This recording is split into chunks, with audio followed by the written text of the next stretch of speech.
Welcome back to channel Todopedia, dan kalau di video-video sebelumnya kita udah ngebahas tentang saham-saham yang bagus untuk passive income. Kita juga udah ngebahas tentang strategi investasi untuk investor yang gajinya UMR.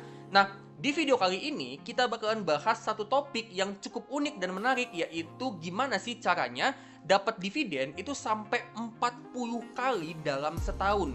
Ya, jadi di sini kita bakalan bahas gimana caranya supaya kita itu semakin rutin dapat dividen, semakin rutin dapat passive income, dan seiring dengan kita semakin rutin, semakin sering dapat dividen, ya, dan dividennya kita reinvestasiin, ya, itu nantinya akan memperbesar potensi return investasi yang bisa kita dapat dalam jangka panjang.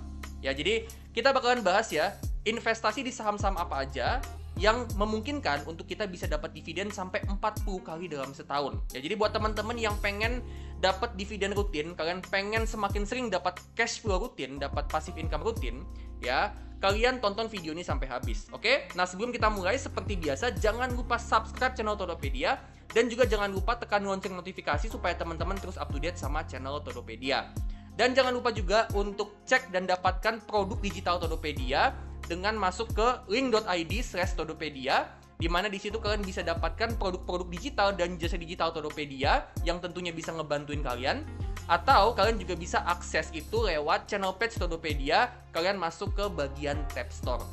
Dan kalian juga bisa join program membership Todopedia, di mana di sini kalian akan dapat extra benefit, di antaranya kalian akan dapat bocoran saham-saham pilihan untuk investasi versi Todopedia, ya. Kalian akan dapat stock pick-nya ya, saham-saham pilihan untuk investasi. Kalian juga akan dapat template from AI untuk bisa analisa saham dengan lebih cepat dan lebih mudah dengan bantuan AI.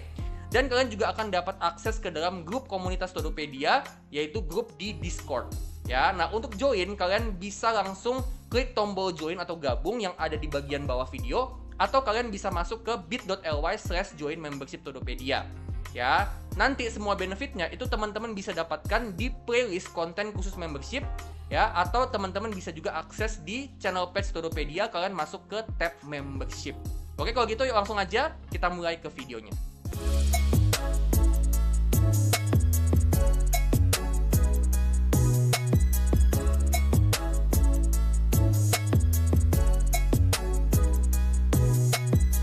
Oke, so kita bakalan bahas cara dapat dividen sampai 40 kali dalam setahun.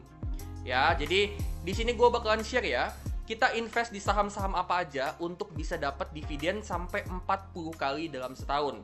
Kasarnya gini teman-teman ya, kalau misalnya setahun itu ada 365 hari, artinya kalau dalam setahun kita dapat dividen sampai 40 kali, berarti ya rata-rata kasarnya itu kita bisa dapat dividen setiap 9 hari sekali. Ya tentunya nggak literally 9 hari sekali kita dapat dividen, tapi itu rata-rata kasarnya gitu ya. Ya, jadi di sini gue bakalan bahas saham-saham apa aja sih yang bisa kita investasiin untuk bisa dapat dividen sampai 40 kali dalam setahun gitu ya. Nah, saham-saham yang akan gue share di video kali ini adalah saham-saham yang memang udah gue seleksi, udah gue pilihin ya. Gue pilihin saham-saham yang kinerja keuangannya bagus, perusahaannya bagus, cukup stabil juga, ya, dan itu mendukung dia untuk bagi dividen bukan cuma tahun ini tapi juga tahun-tahun berikutnya. Jadi gue usahain pilih saham-saham yang memang dividennya itu sebisa mungkin sustainable gitu ya. Nah, langsung aja kita masuk ke saham-sahamnya ya. Yang pertama gue akan bahas dari saham-saham di sektor perbankan dan jasa keuangan. Ya, di sini kita bisa lihat total ada 9 saham ya, BBRI, BMRI, BBNI, BNGA, BJBR, BJTM, BFIN, ADMF, dan Amor. Ya, BBRI bagi dividen di Januari sama April, BMRI juga sama ya. Jadi dari dua saham itu kita udah dapat dividen total 4 kali gitu ya. Terus BBNI di bulan April, BNGA di bulan Mei, BJBR di bulan Mei, BJTM di bulan Mei, BFIN itu 2 kali Desember sama Juni, ADMF di sekitaran April atau Mei. Ya, terus untuk Amor itu di bulan November sama Februari, jadi 2 kali untuk Amor. Nah, total ya untuk saham-saham di sektor perbankan dan jasa keuangan itu kita bisa dapat dividen itu 13 kali. Ya, BBRI 2 kali, BMRI 2 kali, BBNI, BNGA, BJBR, BJTM, ADMF itu sekali masing-masing, BFIN 2 kali, dan Amor 2 kali. Gitu ya. Dan kalau teman-teman perhatiin untuk dividen yield-nya, ya, kisaran dividen yield rata-ratanya itu ada di kisaran 8 sampai sekitaran 9%. Ya, jadi di sektor perbankan sama jasa keuangan kurang lebih ya teman-teman bisa dapat rata-rata dividen yield itu sekitaran 8 sampai 9%. Ya, katakanlah sekitaran 8,5%. Artinya kalau misalnya teman-teman invest 100 juta di 9 saham ini, ya rata-rata dividen yieldnya 8,5%. Artinya dengan modal 100 juta, teman-teman dapat dividen itu sekitaran 8,5 juta sampai ya maybe sekitaran 9 juta dalam setahun. Gitu ya. Dan total pembagian dividen itu adalah 13 kali. Ya, nah sektor perbankan sama jasa keuangan ini sebenarnya menurut gue ya cocok untuk teman-teman yang memang masih pemula. Gitu ya, ini strategi yang paling gampang untuk segera mulai investasi karena sektor perbankan sama jasa keuangan selain potensi dividen yieldnya cukup besar, ya sektor ini tuh akan terdorong secara otomatis oleh pertumbuhan ekonomi teman-teman ya. Menurut gua dengan ekonomi bertumbuh, ya sektor perbankan sama jasa keuangan sebagai backbone dari perekonomian Indonesia, ya mereka ini akan terdorong untuk bisa bertumbuh, gitu ya. Jadi dia akan didorong sama pertumbuhan ekonomi Indonesia. Jadi potensi dividen yieldnya gede, ditambah potensi pertumbuhannya juga oke, seiring dengan ekonomi Indonesia masih bertumbuh. Ya, jadi saham-saham perbankan sama jasa keuangan, menurut gua ini adalah saham-saham yang bagus untuk investor pemula. Jadi buat teman-teman yang benar-benar baru mulai, bisa pertimbangin untuk mulai dari saham-saham di sektor perbankan dan jasa keuangan, terutama perbankan besar. Oke, itu sektor perbankan dan jasa keuangan. Next kita masuk ke sektor tambang dan energi. Ya, di sini ya top 3 picks-nya ya, pilihan top 3-nya itu menurut gua ya, versi Todopedia itu ada ITMG, ADRO sama BSSR. Ya, untuk ITMG itu bagi dividen 2 kali ya, November sama April, ADRO bagi dividen Januari sama Juni 2 kali juga, BSSR bagi dividen 3 kali. Gitu ya. Januari, Juli, sama November. Dan dividen yieldnya itu rata-rata sekitaran 12-13%. Dan dari saham-saham di sektor tambang sama energi, ya total bagi dividen itu 7 kali. Gitu ya, ITMG 2 kali, ADRO 2 kali, BSSR 3 kali, ditotalin 7 kali. Dan dividen yieldnya juga gede banget teman-teman ya, sekitaran 12-13%. Ya, jadi memang sektor tambang dan energi ini yang menurut gua bisa jadi penyumbang dividen yield yang paling besar untuk portofolio kita. Kalau misalnya kita mau dapat dividen dengan strategi dividen investing. Gitu ya. Nah, cuman memang untuk ITMG, BSSR ini kan tambang batu bara termal ya, dia bisnis batu bara termal. Nah, seiring dengan batu bara termal ini harganya turun, menurut gua ini bisa ngebuat labanya turun. Jadi teman-teman meskipun di sini ngelihat dividen yieldnya gede, tapi tetap waspada ya, kalau misalnya labanya turun ya dividen yieldnya juga bisa turun. Bahkan bukan nggak mungkin dividen yieldnya bisa turun ke single digit di bawah 10%. Itu mungkin aja. Jadi teman-teman kalau mau invest di sektor tambang sama energi, meskipun yieldnya gede, tapi teman-teman harus waspada sama penurunan harga komoditasnya. Gitu ya, mesti ekstra waspada kalau invest di sektor tambang dan energi. Gitu ya.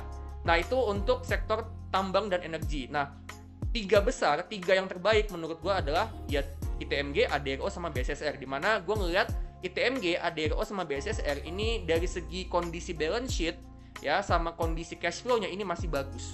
Dengan kata lain, dengan kondisi balance sheet-nya masih bagus ya, utangnya sedikit dan cash flow-nya juga bisa positif, itu mendukung mereka untuk kedepannya masih bisa terus-menerus bagi dividen. Gitu ya. Jadi kondisi keuangan perusahaannya masih sangat mendukung mereka untuk kedepannya bisa terus-menerus bagi dividen. Oke, itu untuk sektor tambang dan energi. Next-nya kita masuk ke sektor manufaktur teman-teman ya. Di sektor manufaktur, ya saham pilihan gue itu ada Pancabudi, PBID, SPTO, Toto, SMSM, Arna, CLPI, dan Elpin. Ya, untuk saham Pancabudi, PBID itu bagi dividen di bulan Juni, SPTO itu 2 kali, Desember sama Juni, Toto itu di Desember sama Juni atau Juli, ya. SMSM, nah ini SMSM bagi dividen sampai 4 kali dalam setahun, ya sekitaran 3-4 kali. Ya, di bulan Mei, Juni, Agustus, dan November. Ya, jadi SMSM ini ya bisa dibilang saham yang ada di IHSG yang cukup unik ya, dimana dia bagi dividen itu setahun sampai 4 kali. Ya, terus Arna di bulan April, CLPI, Color Pack Indonesia di Juli, Elpin itu di Juni. Ya, jadi di sektor manufaktur ini total pembagian dividen itu sampai 12 kali.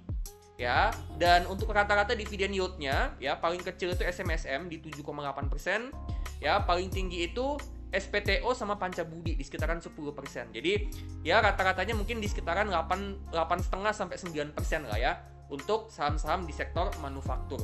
Gitu ya. Dan saham-saham di sektor manufaktur ini yang jadi pilihan gue nih 7 saham ini juga kondisi keuangannya, balance sheet-nya, cash flow-nya itu masih bagus, balance sheet-nya masih dalam kondisi yang bagus, utangnya bisa dilunasin gitu ya dengan aset lancar, dengan kas yang dia punya, dan kondisi cash flow-nya itu juga masih bagus teman-teman ya, masih bisa generate operating cash flow dan free cash flow yang positif untuk 7 perusahaan ini. Ya, jadi makanya 7 saham ini jadi pilihan gua untuk sektor manufaktur. Total 12 kali pembagian dividen. Nah, tadi di sektor perbankan 13 kali, sektor tambang sama energi 7 kali, sektor manufaktur udah 12 kali. Ya, jadi totalnya itu udah 32 kali dapat dividen dalam setahun. Ya, masih ada beberapa saham lagi. Next-nya di saham-saham di sektor transportasi, otomotif, dan alat berat. Ya, di sini ada saham TPMA. Dia bagi dividen di sekitaran bulan Mei, yield-nya sampai 13% ya. Jadi TPMA ini juga salah satu saham yang dividen yield-nya gede banget. Ya, MPMX ini juga dividen yield-nya gede banget ya, sekitaran 11%. Itu bagi dividen di bulan Juni, dan juga ada Hexa, itu bagi dividen di bulan Oktober, dan dividen yield-nya sekitaran 9,9%. Ya, untuk saham di sektor transportasi, otomotif, dan alat berat itu total 3 kali pembagian dividennya dalam setahun. Ya, dan dividen yield-nya menurut gue ini cukup menarik ya, sekitaran 10-13%. Ya, ini dividen yield-nya gede dan menurut gue bisa juga jadi mesin passive income yang gede. Gitu ya, meskipun pembagian dividennya cuma 3 kali dalam setahun, tapi menurut gue 3 saham ini bisa jadi mesin passive income yang cukup potensial buat kalian untuk invest jangka panjang. Next, ada saham di sektor teknologi. Teknologi itu cuma satu saham, yaitu saham MSTI. Dividen yield-nya di sekitaran 8,3%, ya, sekitaran 8%, bagi dividennya 2 kali di bulan Desember sama bulan Juni. Ya, jadi MSTI ini adalah saham di sektor teknologi yang bagi dividen dengan yield yang gede. Dan saham MSTI menurut gue bisnisnya, ya, karena dia bisnis jasa teknologi, menurut gue potensi pertumbuhannya masih ada seiring dengan semakin berkembangnya teknologi. Ya, jadi seiring dengan berkembangnya teknologi, tentunya jasa untuk MSTI, jasa yang ditawarkan sama MSTI, jasa integrasi teknologi gitu ya, itu menurut gua demand-nya ke depannya masih akan cukup besar, bahkan bisa aja bertumbuh. Ya, permintaan untuk jasa teknologinya MSTI itu bisa tetap akan makin besar dan bisa jadi akan bertumbuh ke depannya. Gitu ya. Jadi menurut gua MSTI ini adalah saham teknologi, ya, dia bagi dividen dengan yield yang besar, dan juga dia punya potensi pertumbuhan bisnis yang cukup bagus untuk kedepannya, terutama untuk jangka panjang, gitu ya. Jadi di saham-saham di sektor teknologi itu cuma satu saham, ya, saham MSTI total 2 kali pembagian dividen. Next, saham-saham di sektor infrastruktur dan utilitas itu cuma satu saham, ya, yaitu saham POWR, bagi dividen di bulan Desember sama bulan Juni, dividen yieldnya sekitaran 9,7%. Total 2 kali pembagian dividen. Nah, saham POWR ini menurut gue saham yang cukup defensif, ya, bisnisnya bisa dibilang cukup stabil, ya, potensi dividen yield-nya juga menarik ya, sekitaran 9,7%. Tapi untuk POWR menurut gua ini saham perusahaan yang potensi pertumbuhannya itu bisa dibilang lambat, atau bahkan bisa jadi ke depannya potensi pertumbuhannya itu ya nggak ada sama sekali, dia stagnan aja gitu. Karena POWR sendiri dia biasanya itu bagi dividen itu dengan payout ratio yang gede sampai sekitaran 90%. Ya, jadi POWR ini dividen yield-nya gede sampai 9,7%, hampir 10%, tapi gue ngelihat potensi pertumbuhannya itu nggak terlalu gede. Nah, tapi meskipun begitu, tetap dia punya potensi pertumbuhan. Meskipun nggak terlalu gede, ya, tapi POWR ini tetap ada katalis pertumbuhan untuk kedepannya. Di mana POWR ini kan sebagai perusahaan listrik, ya, dan dia suplai listrik ke kawasan industri, dan kawasan industri ini kedepannya, ya, akan semakin banyak ditempatin sama data center, ya, dan memang industri data center ini lagi berkembang terus, artinya ya bisa aja permintaan listrik dari data center itu akan meningkat, yang artinya permintaan listrik, ya, terhadap POWR itu bisa jadi akan meningkat, dan itu bisa meningkatkan revenue-nya POWR, gitu ya. Jadi tetap ada katalis pertumbuhan, meskipun gue ngeliat kayaknya potensi pertumbuhannya nggak akan kenceng, bahkan bisa dibilang kalaupun dia bertumbuh, dia akan jadi saham-saham perusahaan yang pertumbuhannya itu pelan, gitu ya, slow growing company. Next, saham berikutnya itu ada saham di sektor retail, ya, saham ACES, cuman satu aja saham di sektor retail, ya. Dia bagi dividen di bulan Juli, ya, dan dengan dividen yield itu sekitaran 8,1%. Nah, ACES atau ASKO ini adalah saham perusahaan retail ya, yang mana gue ngeliat dia ini kondisi keuangannya masih bagus banget, dia rutin generate cash flow, kondisi balance sheet-nya juga masih bagus, dan Aces ini dia masih ngeluarin capex untuk investasi untuk memperbanyak gerai. Jadi dia masih memperbanyak jumlah gerai atau jumlah toko, ya, yang mana itu tentunya bisa berpotensi untuk meningkatkan penjualan Aces. Nah, cuman Aces ini memang ada satu concern di mana dia itu ada kompetisi, teman-teman. Yang pertama itu adalah kompetisi dari toko online, yang kedua adalah kompetisi dari Mapi yang baru aja akuisisi brand Ace Hardware. Ya, jadi Aces ini meskipun kondisi keuangannya bagus, dividen yield-nya gede, dan dia ada potensi pertumbuhan seiring dengan dia ngeluarin capex untuk memperbanyak toko, tapi Aces ini ada potensi kompetisi yang bisa aja menghambat pertumbuhannya dan menekan profit marginnya Aces, gitu ya. Jadi tetap hati-hati, meskipun Aces ini perusahaan bagus, tapi tetap hati-hati kalau mau investasi di saham Aces. Dan kita masuk ke saham yang terakhir, saham di sektor properti itu ada saham Demas, ya, Delta Mas, Pura Delta Lestari. Nah, Demas ini bagi dividen di bulan Juli, dan dividen yield-nya itu mencapai 20%. Ya, ini dividen yield yang gede banget, jumbo banget. Nah, tapi Demas ini belakangan dia land bank-nya atau lahan yang masih kosong itu udah mulai menipis, ya, yang artinya itu berpotensi bisa mengurangi penjualannya Demas. Jadi memang Demas ini concernnya adalah dia harus memperbesar land bank, gitu ya. Dan Demas ini menurut gua bisnisnya ini resikonya tinggi karena dia terlalu bergantung sama pendapatan dari penjualan lahan, gitu ya. Dia terlalu bergantung sama penjualan lahan. Padahal harusnya kan kalau properti itu ya kalau bisa imbang lah antara penjualan lahan sama recurring income, pendapatan sewa properti, gitu ya. Nah, Demas ini terlalu bergantung sama penjualan lahan, dan land bank-nya itu juga udah mulai menipis. Jadi kalau land bank-nya menipis ya tentunya berpotensi ngebuat penjualan lahannya itu bisa menurun ke depannya, gitu ya. Jadi Demas ini meskipun potensi dividen yield-nya gede, dan gua ngelihat kalau Demas ini dia dari segi balance sheet masih bagus, cash flow-nya juga masih oke, dan valuasinya murah, ya, tapi ada potensi resiko yang cukup besar kalau mau investasi di saham Demas, yaitu potensi penurunan pendapatan seiring dengan land bank-nya itu menipis, gitu ya, dan penjualan lahannya pun jadinya berkurang, gitu ya. Nah, itu teman-teman mesti waspadai. Oke, so itu dia saham di sektor properti.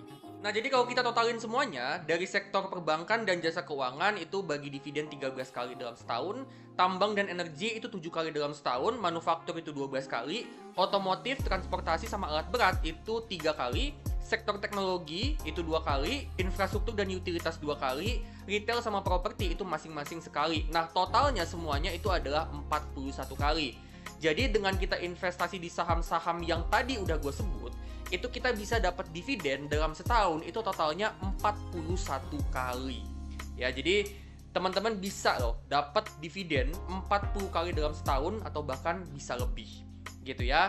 Nah, bicara soal dapat dividen 40 kali dalam setahun, ya, dan itu melibatkan banyak banget saham dari berbagai macam sektor. Ya, di sini totalnya itu ada 26 saham, teman-teman ya. Ini udah kayak satu indeks gitu ya. Nah, kalau kita bicara tentang 26 saham untuk ngebangun portofolio yang isinya itu 26 saham, tentunya itu adalah project jangka panjang, ya, dan tentunya itu butuh konsistensi, kesabaran, dan juga modal yang gede. Ya, jadi ini bukan proyek jangka pendek. Ini bukan proyek untuk kayak instan, gitu ya. Tapi ini adalah project jangka panjang, ya. Butuh konsistensi untuk teman-teman terus investasi, ya, konsisten investasi, konsisten untuk nyisihin income kalian untuk investasi di saham yang bagi dividen dengan yield yang gede.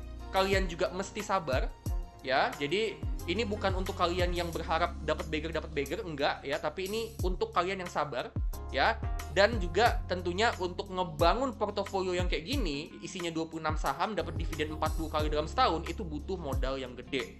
Ya, jadi ini butuh sabar dan bukan proyek yang instan, ya. Dan penting banget untuk punya mindset itu adalah ngebangun long term dividend empire. Ya, jadi kita ngebangun dividend empire, ngebangun semacam kerajaan bisnis untuk invest jangka panjang, ya. Mungkin bisa juga dibilang kita ini ngebangun semacam perusahaan holding atau holding company, ya. Yang mana holding company ini terdiri dari berbagai macam subholding gitu ya. Ada subholding perbankan, subholding tambang dan energi, ada manufaktur, transportasi, teknologi, infrastruktur, retail, properti gitu ya. Jadi kita ngebangun semacam holding company. Ya, kita ngebangun semacam kerajaan bisnis.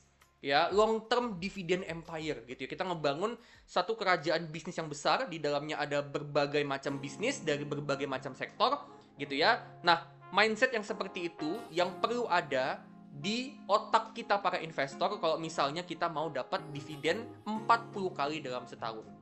Jadi ini adalah untuk ngebangun mesin uang, mesin cash flow, mesin passive income untuk kita bisa dapat dividen rutin. Dan meskipun memang bisa untuk dapat 40 kali dalam setahun dividen gitu ya, tapi menurut gue pribadi ya teman-teman ya, nggak usah dipaksain harus 40 kali gitu ya. Setahun itu 20-30 kali menurut gue udah cukup.